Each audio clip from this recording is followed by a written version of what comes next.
हे मऊ का कितना भले का लाज नहीं खेला कथा पर जाया के देख ली पड़ी छ दूसरा के फोटो में हमार बड़ा मेहरा के ऐसा देख ले नु तो ऐसा ना हो के चाहिए कौन सी हो गई तू ऐसा करबो तो क्या करियो करे का कहीं नहीं है बोले ना बताई जब देखा हमारे पे खाली घर में याद रही ना पता ना कौन सी काम नहीं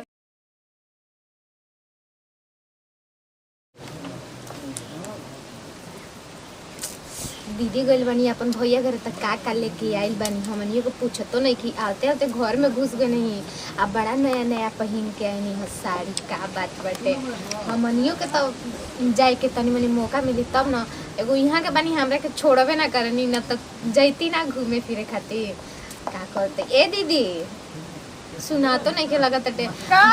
बड़ा सोच तड़ू बैठ के सोचे तनी ना कि गोड़ लागत नहीं खुश रहो था भाई का हो जल्दी और इतना जल्दी जल्दी कराइम का जल्दी हो गई मतलब दूसरा शादी कइले हो गइल ना हो सकेला काहे ना एगो एगो बड़बे ना के छोटका एगो से बड़ा खुश लागत का बात बा हो रोवा अपन आईनी हां भैया घर से लेकिन हमरा बड़ी खुशी होखत है देखो तनी कितना लवर बहता काहे भैया घर से नहीं जात ले घुमा छोड़का भैया के शादी अब बड़ा बढ़िया रहुआ के साड़ी एकदम चमक तनी साड़ी में की का बताई हम एकदम में लाइट मारो तनी माने का चाहे लोग भारत कमाई पर ना चमकी त का भाइयो भौजाई दी त ना पहनी का हम अन्ना जी ऐसे काहे कहत तनी भाई भौजाई के त दियो लेके दम में चमकेला आ तनी की खराब मिलेला त आदमी भाई घर के खराब का खातिर हम तो खराब ना ले बड़ाई करे खातिर छोट भाई रोला शादी भइल त कहनी कि ना हमरा पसंद जो साड़ी खरीदाई त खरीदना हो जा हमरा के मन पसंद जुग ना तब का हमनियो के हम सोचते दीदी रोवा आगे नहीं घूम के तो सोचते हम हूं जाई घूम के आई जाए के ना चाहिए हो तू तो खाली एगो मरद के लेके दिन भर घर में घुसरा रहलू कबो तो जालू ना तंजी नहीं हर जाई घूमे अरे तो वहां के छोड़ब तबे ना जाई बताई अब शादी ब्याह हो गेल तब ससुरवा ना सब कुछ बा नहीं हरवा में कौची रखल बाटे नहीं हरा दे तंजी सखी सहेली से भेंट होई अरे सखी सहेली जितना कुंवर नहीं तो सखी सहेली से भेंट होते ना रे अब तो शादीशुदा हो गई तो अब सखी सहेली के बता के छोड़ के मने ना करले तो जेबू कहां ले घर कैसे त कहल कि आप दतले रोटियां खाई लेला तो किसवा नहीं के माई होई कहत रहिसन पहले अब तो भुला गेल बनी कैसे कैसे कहत रहिसन छोट छोट घर में घुसरा तो भुलेन जेबू तंजी जाई तो बाहर के हवा लगी तनी लेकिन से भेंट होई तंजी घुमत बगैचा एकदम अपने भैया घर के लागत पानी लगिल एकदम गोरा गइल बनी खेतना आनी बहुत अब ले नैहर रहती तो आम पीने खातिर चल के रहती हम मने को बड़ा बढ़िया लागत रहे हमनी के नैहर में जात रही जाता आम बीनत रही जा और हमनी के छोटे छोटे रही हेटे हेटे पैक पहन के घूमे खातिर चल जाई वो कहां बिया हो मछली कहां बिया का जानी का तो हम जानी कि मरद से फुर्सत मिली तब न दिन भर घर में घुसा रहे के मरद ले लेके ये दादा हमरा नाम तन दीदी खुश रह कहां रहलू हो काहे ना करी बगीचा में कोई ठेला एकदम में खड़े सरी महाराज ने ना के खड़ा हो जालू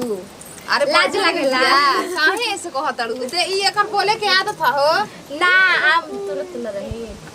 उहे तो कहनी है इतना आनी देख के हमार जी ललच गेल काश नहीं घर में रहते तो बहुत बच्चा चल नहीं आम बीने खातिर हां क्या हो जाई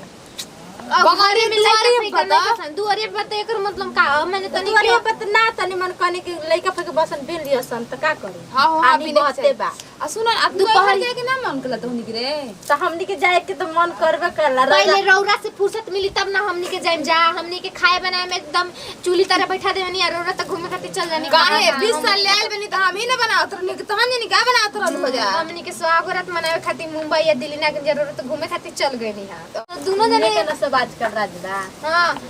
माने अब नजर मत लगा दे जे हमारा मरद के प्यार पर दोनों जनी पर गइल हमारे राजली दीदी या बाकी दीदी आ रौरा एगो उ दीदी एगो रौरा दोनों जनी ना सोचे नी जे कि कम से कम हमारे जनी के पता नहीं थे कि सावन के समारी ना भूखत रही ऐसे तो मरद हमार बढ़िया मिलल बटे एकदम शंकर भगवान जी जैसा सबका तानी मनी शंकर जी बौड़ा बड़ल कि भैया जी तनी झकास लागेनी ना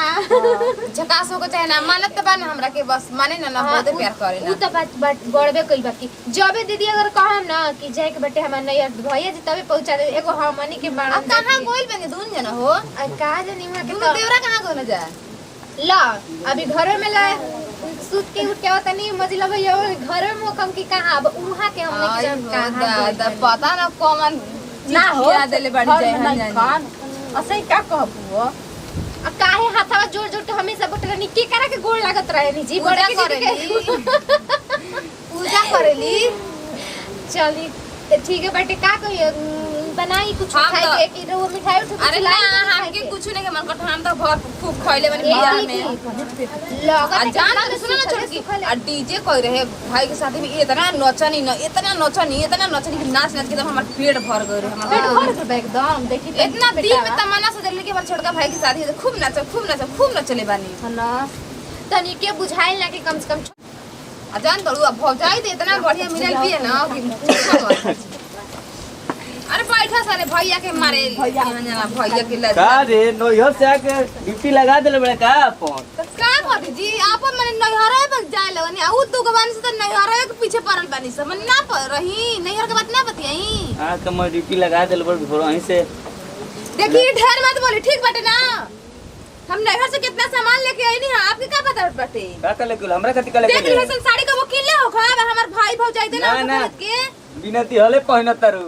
चली ना 200 के 300 के लुगा खरीद दी ना आ कोई ना कि आई देख ले हमर भाई कितना सुगर लुगा आवत के उस लगल लोड़े हमरा से अब लड़त कैसे गलती करतन जब देखो तब हमर नैहर के पीछे हरदम पड़ा रही ना जा आप लोग गलती कोनी हो कि बैठ के मीटिंग करत रहो जा मीटिंग का कहत रहली सकी ए दीदी मने कैसन कनिया बिया नचनी हो कि ना नचनी तो वे सब बतलावत रहनी है कि जान तुम छोटी खूब ना चले इतना खूब नचले गावे वाली लोग ना खूब ना चले खूब ना तो आप कार तो बरातियन के संग रहनी अब कुछ देखा नहीं हम कितना नचनी नाच नाच के एकदम हमारा पेट भर गइल आ एगो आप बनते कि मुंह लुकवाइले फिरी ना हमेशा खूब नाचल करो जाके गांव में नाचतारी नाचो नहीं आपने मुंह बड़ा झट झट नाचत रहू ऐजा नाचत तू तो काम कर तू कता ना काम करे में बढ़िया लगी काम ना करी ना आपे करी ना काम का देखी ढेर मत बोली ठीक बा ना नहीं काम करो तू ढेर दिन भर जब देखो तो हमारे ऊपर नजरिया रहेला आपके जाए तो भैया हाला मत करो हम जात नहीं घर जाई आप के कहला है के सबका मर्द बनो कितना बढ़िया से प्यार से बताइएगा हमारा मर्द बनो कि जब देखो हमारे चक्कर में पड़ रहे ना ये भगवान इना कहना कि हां रे बैठू बतियान जे चाहे कुछ कहत रह कि नहर ले आइबे तो दूगो मीटिंग बैठा के रख ले बिया हेसन मर्द रहे ना सब मतलब भाई बड़ी बड़ी की दीदी के भैया रे बढ़िया बनन जना बढ़िया बढ़िया बढ़िया साड़ी का तो दीदी लाइल बनी हमनी के देबो ना कनिया खाली बतियावे नी चुप रही से लिया भीतर भीतर खा जा मोय का जन का करे नी वहां के मोय धीरे धीरे बाप रे ऐसे हमारे तो तनिकियो दिल ना मानेला हतनियो सामान उहो के लाके देवे नी ना तो हम सब के कर दिल मानेला हतनी चीज रहला तनी महतनी दिया जाला तबे ना सबूर रहेला इना तो बेईमानी खा कैसे चुपे चुपे खा जानी हम तो बुझेबे ना करेला ऐसे रहत ना तो यही से तनी हम टोकनी है कि बड़ा बढ़िया लाइल बनी रहुआ के साड़ी उड़ी बढ़िया तो देखनी है कैसे ओट के बोलनी हां वहां से फुर्सत मिली तभी ना हमनी के नहीं जान जाजी ऐसे हमनी के थोड़ी चल जाम जा नहीं यार लगेला कि वहां के फुर्सत ना मिलेला फुर्सत ना मिलेला का जतनी दीदी तो खाना वाना बनावे के तैयारी करे का हां करी? का बन एक हम तो बहुत परेशान बनी शरीर दुखाता ते काम करत कोई के तो बुझेबे ना करे ठीक बेटे हम जाते नहीं अरे ऐजा का मीटिंग होता हो का होता का होता हां तो हनी के घर में ही नहीं के बुझात के दोपहरी में चाउर और बीन के रखी साजी का खइला के बाद में दांत पे लड़त के बुझाता के दांत टूट के बाहरी आ जाई तो बड़ा चाउर बिना के रखे धरल काले ना बिचार एक डबा फटका हमने अभी बिना ये तो कौन और जे मीटिंग बोटर जरूरी वाले बुक के दूरी बना के रखे बतोनी के एक में गुटरू तो रौरा काहे सट के बड़ी रौरा तब दूरी पर रही माने हमारे जरूरी बड़ू रहला कबेले रहत लू बुझाता मैं तनी के वो जे सतात तो का हो गल हमनी के 3 गो बजे तब अपने गोतिन में तो कहां जाइन जा तो घर में कोनो काम नहीं किए के जगह ये काम बुए तो कमाए ना कबे करत रही जा तन के फुर्सत मिल तो तन की बैठल नहीं जा तनिके से बैठे जा कबेले हम सुना तनिक वनियर रानी फेर वनियर तो कनिक चलो बतियावत ऐसे छोड़ दे बतियावत फेर आवत देखत फेर उहे हाल बड़ू बैठल रही जा कबे परचरिया भइल बड़ी बुझाता कि मेरे गांव ऊपर बुझाता कि आदमी नहीं खन चिन परचरिया भइल बड़ी न यार मेरे से वो जो शिकायत आवत रहे का न यार के शिकायत आवत रहे रहे बगीचा में भाग तो लंगूड़े लेकर पेड़ पे चढ़ जात रहे उहे को लेके हम जानत बंड पार्टी में एक बार देखोनी कि जाके उलुगा उठा उठा के ना जात रहे सलवार आइए ना हमरा के बर्ड पार्टी में कहिया देखले बनी अब देखले नु बने हां कहिया देखले गोरे नहीं जाए एक बार वैसे दिन दाड़े मालिक की बर्ड पार्टी में कथि फटर फटर जब देखो तब दुगो मेहर तीन गो मेहर के बिटोर के फटर फटर देखी ढेर मत बोली मुहवा नहीं खेदुका तो कोनवा नहीं खेदुका सुनलो से दूसरा के हमार की कपार चाट जाता हुआ इनका भीड़ रहला कपार तार माथा में चाट जी मधु लेखा सदा फटर फटर बोले हाल जाना तारी माता दिमाग में का गोबरे घोर आइल बा का ये दादा का गोबर घोरल बा के तरौरा हमर दिमाग चाट जाता नहीं देखो तनी कि तनी बैठल बस आ जाता नहीं कर करे फुसुर फुसुर कोई जरूरी है बा का फुस कर जा तीन तैयारी काम बिगड़ी बा पता नु आ तीनों गोतिन तोनी के एक जगह हो के का जाने का तोनी के गोड़ रहता नून तेल तेरा रे सब बन जाए सत्य तनी के देख के जरूरत है हम सत्य बन देख काहे के देख के जरूरत माने बधारियों में जीबू देखे के कर संगे बा कहां बधारी में देखे जाते दिन भर त आदमी बधारी में घरे अइला के बाद में आ रे अभी खेत नहीं खेत पटल खेत पटावे आदमी जाता आ रे अभी तो पेपरमेंट कोड़े के वक्त पेपरमेंट कोड़ता काम नहीं के करत हैं हमके घर में नहीं के काटो अभी गहूं काटे के ओइ तर धइल बा वो नहीं के बड़ हमनियो के चली जा काटे ना तो तारा के मीटिंग करे के काइल बुएरा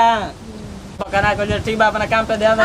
हमर दिमाग में चट्टी अपन अस्तित्व बाप रे बाप ई तो मार के कपार फोड़ दियोला ये दादा ई मेहरानू इया के बुझाते नहीं कि जेसबी ले बाबू माई हाथ धरा देले बड़न का उखाड़ के फेंक देती है बट ऐसन में भैया जी आ गनी छोट मझिलो भैया आ गनी अब का दिन कहां गए अभी तक वहां के फुर्सत नहीं के मिलल हमरो घरे से फुर्सत नहीं के मिलत काम से उहो के फुर्सत नहीं के मिलत का बैठ के ये सोचत है वो आ गनी तो का करिए पानी उनी तनी के लेके गनी भैया जी पीऊ के नावे के चाहत रहे वो कहीं दूसरा चल बुलेन हम आगु लाई तो कहीं रास्ता में भेटाई लड़न एकदम मुंह तो सुखा गेल बेरौरा के एकदम का काम करू, करत काम- करत काम हम करत घरे के आदमी। मैं काम करत करत परेशान होते रो रो के ऊपर मैं काम पड़ जाता टे काम सुनी करे ना, के पड़बे हमरो करी तनी ना। के जाए के बटे नहीं हतनी हम घूमे के मन करता चल हां दू दिन हां चल देख लई तू बड़की के देखला डू ना यही से तारा देखा देखी लागू नहीं ऐसा है बात नहीं के जैतिन जे दोनों के तनी घूम फिर के से आन मन मियाज हो जित हम रहत रह देखते भाई 2 साल से आइल भी ना तब ही से हम ए जगह बानी हाँ, ना तू देखला वो करे के ना कुछ पहिरले रहल ये नया नया तो तू सोचला अरे हम हो तो जाए सुनी तो ना। हमरो भाई दिहन भौजाई दिहन भाई भौजाई के के असरा करेला शादी बियाह हो जाला ना त अपन मर्द के सब कोई असरा करेला रौरा हमरा कितना अच्छा पहिने हमनी जितना बड़ के वो दीदी तो के बात सही भैया और ना बाटे। देवत हो खम जा रौआ त कहे लगनी ऐसन बतियावे लगनी कि सोचे के बात हो गई सोचे के बाद क्या हो गई चली खाना पीना हम लावत नहीं खाना लावत नहीं खाली है खा के आराम करके अच्छा तबे ठीक जाए है तू कतनो करबू तो नैहर ना जाइबू ठीक बा ऐसन बात नहीं कि हमरा के लिए आज पहुंचा देती तो बढ़िया रहत ना तू हंस के खाना वाना दे के भूलवा मत हम बात में भुलाए वाला नहीं खे ठीक बा अरे बात अच्छा ठीक बेटे हम ए जगह रहम ना सबके जानत नहीं दीदी का ताना मरनी है कहत क्या नहीं कहत कि ए तोहनी के त मरद के छोड़ेलु सा ना हम त अपन नैहर से घूम के आ गनी त उहाँ के त काम के फुर्सत है नहीं के जब अलगा अलगा हो जाए जी तब ना चेत हो कि हमनी के से त तो के जिगवा के बनल रही तब वो जिगवा के आदमी पूछे ना त जिगवा के ना बनल रही तो जिगवा के ना पूछे ठीक ना हां त अपन जिगवा पहले देखे बाटे तब वो जिगवा के अरे देखे का ए देवर जी जब देखी ना तब सट के बतियले कर एकदम का- सही में एकदम मौगड़े हो गइल बनी का जी आपको तू खाली गलते सोचत रहेलु ना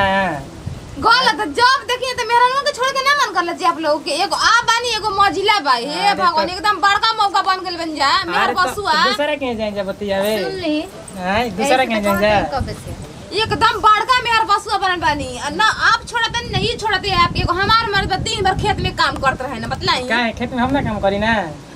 कहां करते नहीं जब देखो तो सटले रहता लाज नहीं खेला अरे लाज कथा क्या कर बता? भैया के देख ली बड़ी दूसरा के बोल रही हमार वाला मेरा के अरे तो अपने घरे ना दे बैठल बड़न दूसरा के तारा के न बैठिहन उनकरा के ना जब देखो घरे में घुसने पर्दा गिरले रहला तीनों रात तब ना पेट भरला है ए पर्दा गिर रहेला तो हो जाने के खाली ए मजली तन देख ला अरे होटी ना मगर कहीं का अरे इनका एक समझावे हमारी का तू कौन निक बड़ा आई हे मौका अरे अरे तो तो भगवान का इलाज नहीं बतियावे तो हो जाए तो तान चियारे के नहीं बता करू कुछ जा का शर्म बतियावे तो नहीं नहीं अरे तो कम से कम खाना हो तो खा के जाई हां बोला लो तू हुए ना खाना खाए खातिर काहे ना हम अपन चांद जिसने एकदम आचारा में संभाल के रख ले रहे नहीं औरी को तो घुसा के रख लेला लो अब एहू में कहे के का पड़ी कोई के अब इहो थोड़ी कोई सिखावे देवर हमार बालस तो वही रंग दिन भर सट रहन से पता का करते अरे क्या की कदन का बतियावत और रउआ का भैया के उल्टा सीधा बोलत रही जी रउरा त एकदम में बोले के लोग भैया ना तो होई। बोले वाला कमवे करे ना ठीक बा ना बोले वाला तहार काम मर्द करते सट रहता तो हमहु सोची ना तंचे हमरो मर्द सट करे लेकिन हमार मर्द कबो सटवे ना करेला हटा हमरा भाई। में जाने तनी उहाँ के सबसे बड़ बनी ना तो सब जिम्मेदारी उनकर ऊपर बा यही से रउरा से ऐसे बोले अच्छा जिम्मेवारी बात मन तो सटा के रखा जा हम हटा के नाम रखी ना बोलनी त रातिया में बोला था ना कि ना तब करते में तो तो बोलता जाने कि मजाक सुझता डे हम मजाक लो के देखे सुजात सही कहते जा सही कह दिन जब मर्द दिन भर रहता सोनिया ना तो पता लग मर्द बाल सटे रह दिन भर तबे का रे? एगो हमार मर्द बाटे ना दिन भर पता ना केने बिलाई रहे आज के बाद ऐसा देख लेने नु तो ऐसा ना होके के चाहिए कौन सी हो तू गई ऐसा करबो तो क्या करियो करे का कहनी है बोले ना बताई जब देखा हमारे पे खाली घर में याद रही ना पता ना कौची काम नहीं के करे के ना धंधा करे के बा, दिन भर जब मीटिंग करे के बा तोरा नहीं बुझा तोरा का तो कहनी नहीं करबो तो नहीं करे करियो तो दुनु का के घर में चोरी करे करे नहीं का के करे सिखाओ बोल बोलो अधिका मुंह लगा तोड़ देबो अभी तोड़ दे हमेशा तोड़ दे चल एम नहीं है ना आपको सर के अपन या नहीं हे रहो ऐसे तो अरे वाला तारा खाए के हुरे के देता रहो नहीं आप रखिए ना हमरा के बाबू नहीं यार बाबू ऐसे तो हमरा आवे के मन ना करत रहल हो जे कितना बढ़िया से ए रहनी बे तो देख तो मुंह लगा तोड़ देता है अभी जा तनी